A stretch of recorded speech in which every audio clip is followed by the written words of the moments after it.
But that too, to me, there's even two different things. If I'm working in a kitchen, if I'm working in a restaurant, there are certain things that have to be done with hair to make sure that from a health standpoint, it doesn't get in the food. Yeah, but that's for everybody. Exactly. That's what I'm saying. Yeah, don't single someone out just because their hair texture is different to yours. People, you know we have to take a break because Mama got to pay the bills. But we will be right back on the other side after this.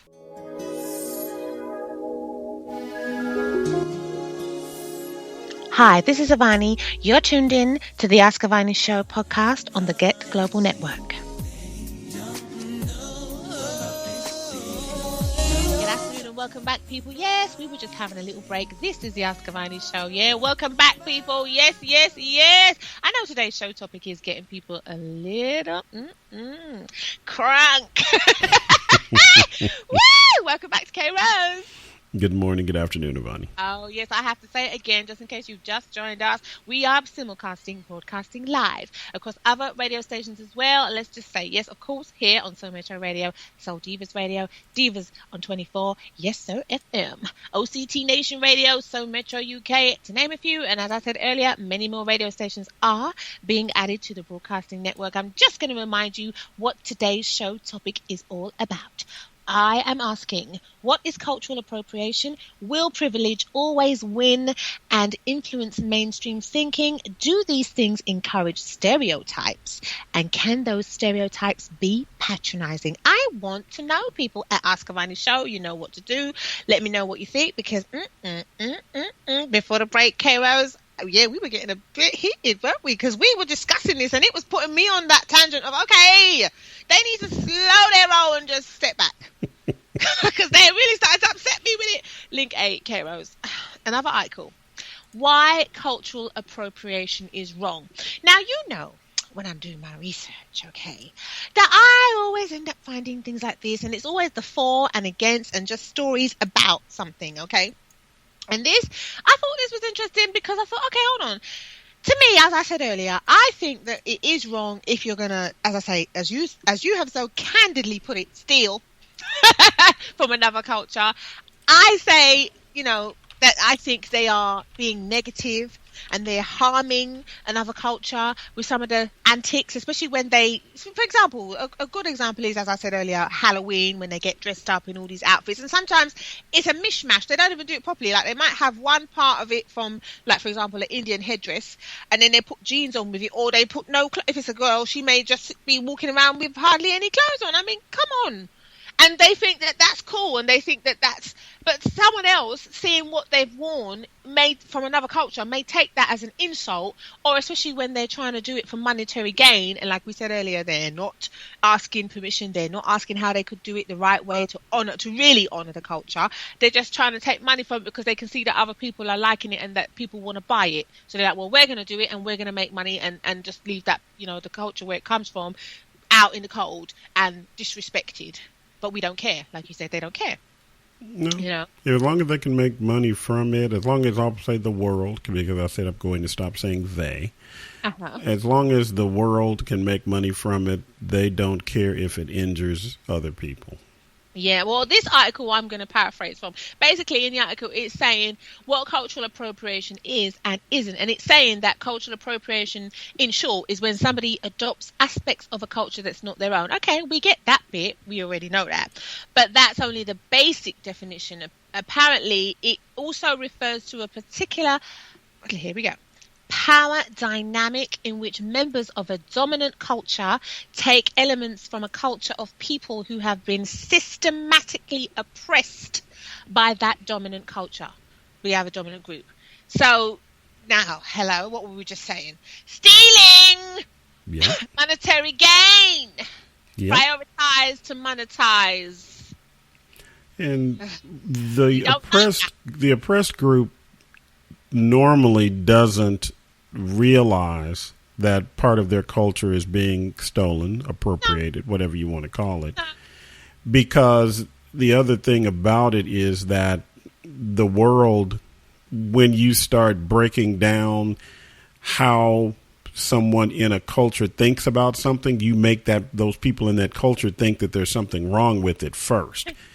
And so you make part of the culture that you're taking from think that, oh, that's, as we said, ghetto or ratchet. So we have them thinking that way. Then we take something from that culture that they want to monetize. Yeah. And then in a lot of cases, we don't even have sense enough to realize that, we just got played. Until it's too late. Until it's too late, isn't it? And we never monetize it ourselves. We don't monetize it. Yeah, but listen, people. Hello, come on now. This is 2016. I'm on it for black businesses, for the recreation of Black Wall Street. Hello, people. You need to start taking notice of what's going on around you even more, and you need to start thinking about you and yours, and finding a way to keep things. Okay, Rose, there's a picture. As I said, I like to use picture quotes and things to emphasize my point. Okay, now remember what I was just saying about hairstyles and how, as you just said, and we get punished and mocked. This is what it says, when we're original. But when others do it to profit from it and steal what we've done, it's high fashion. Here is yet another example of a picture quote that has just hit in there on the head, right between the eyeballs. I'm sending it to you now, okay, Rose?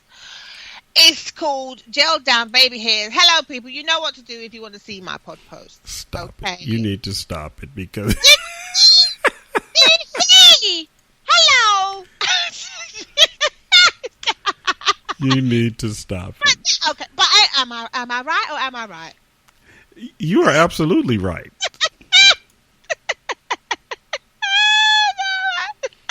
Okay, listen, look at this, Carol. Link 9. People, I know you guys, I'm crazy anyway. But I just saw some of these articles. I'm like, they're on it different, and I'm not being funny. I can understand why people seem to be really annoyed when they saw this particular article in Allure magazine, right? Hello. It basically was Allure magazine provided a step-by-step instruction for white girls to achieve an afro. And they're having a laugh. Do you see you laughing? But these people are on it hard, isn't it? They need to just behave themselves and stop that silliness, because we know we ain't loving that. How are you going to do that? Look, right. And they kept doing it. They kept doing the Afro hairstyle tutorial. But what would they do? They're using a white woman whose hair is not designed for that. But yet, because they didn't want to use a black person with the proper hair texture that would be able to do that and make it, and so that we can see ourselves reflected in the media properly, because that's what we know what Afro looks like. If you're a black person, you must have had some type of Afro at some point in your life. Or still do. Yes, even still do. So I'm like, come on. Because I know when I take out my hair, I got a nice big afro going on. So, hello. The one that upset me the most, okay, was, oh my God, Link 12. I thought this was out of order, but it just goes to say, when you're bad mind, these things come back to bite you on your butt. Cosmopolitan apologizes. You see, another media outlet, magazine, whatever it might be, they had to apologize because they were using a majority of black girls for trends that they were calling, quote, need to die. What kind of a article is that? In other words, y'all need to stop doing this because it's not fashion. It's not accepted. Yeah. But to illustrate our point, we're going to use black models to tell you that. But when we want to illustrate a point about something, which, see, they just got it so off. How are you going to use a white person whose hair is not of the texture to do an afro and call it an afro? Come on. Please. Well, but where does the word even begin? AFRO, okay? I mean, what are we talking about here? We're talking about from Africa, basically. Am I missing? Maybe I'm missing. I'm sorry. I'm missing something. Okay. No, you ain't. Trust me, you ain't missing nothing. These people are crazy. Okay, they're crazy. We know it. I know my listeners out there are laughing, but it's true. Don't be doing crazy things and then wonder why people are looking at you like, what's wrong with you? You ain't right. You just ain't right. Sometimes you have to laugh. Okay, Rose, I have to say this though. Now, I would love to play this song on the show today, but we can't because my girl Jasmine Sullivan, this particular track. Okay, I'm sorry, but it's got too much swearing in it, K-Rose, and the edit wasn't available. Oh man, I mean, I would have had to edit my butt off trying to get that one. No, there's no point. So, like I said, you know out there, Avani After Dark is coming soon. But I can't play this on here. But if you want to see it, and you just go to the LinkedIn page, or you can go on the Facebook Ask Avani Show group page, and you can look at the pod post, and I've put it in there, the link to the track. It's called Mascara. Basically, the reason why I put it in today's show, because I was creasing up when I was putting the show together. It's hilarious. I was like, okay, as I said earlier, we noticed this. It always seems to be like particular celebrities that they do something, and the media says they are the originator. They created it, as we've already mentioned, Ms. earlier. I'm not being funny. When the rest of the world are supposed to follow them and copy it, it's supposed to be fashionable. But if it comes from the originators, in this case, i.e., for example, us black people, beautiful black people, then it's, as we said earlier, supposedly considered, and I'm going to say this, quote unquote, ratchet, quote unquote, ghetto. Do you see what I mean? It's like, okay, come on. But that's why I love that track from Jasmine Sullivan called Mascara, because I'm not being funny. I just thought that was hilarious. She just hit the nail on the head. Because listen, it ain't wrong to have an opinion. And I just thought she really... the song just says it all. Basically, she's talking about women who can't leave the house without makeup because they're so obsessed with the way they look to the world outside, and they don't feel comfortable in their own skin. But why do they not feel comfortable in their own skin? Because they're being told your natural, whatever it may be, hair, skin, body size, body shape is not acceptable in today's world, quote unquote, and you're supposed to hide yourself. Obviously, don't get me wrong, I love makeup, but I don't want to be covered. I don't want to have to feel like I have to wear it. Do you see what I mean? Well, I want to enhance myself, to enhance my beauty. So, look, let's put it like that. Some people, when you see them without makeup, yeah, because of the way they look without makeup, yeah, they really don't look as beautiful to me or to them. It's in the eye of the beholder, though, isn't it? Because Right. I've had, look, okay, black men out there, or just men in general, please tell us. I have had guys say to me, "Why do you girls always wear so much makeup? Oh, we don't want that all over us, man. We just be natural." And I know you did. Come on, men. You have to admit to this. At Ask Avani Show, tell us. Because I've had it said, or what he'll say is, okay, can you not wear as much? Instead of lipstick, can you wear lip gloss? Instead of so much foundation, can you wear a little bit? Then it's not so thick and pancaked. And why do you always have to wear... That's what they'll say, obviously, just in general. Why do you always have to wear the full thing? Why can't you just wear a little bit? Well, why are you telling somebody how to put their makeup on, first of all? I wouldn't say I'm telling them, and they wouldn't say they're telling them, but it's obviously a preference.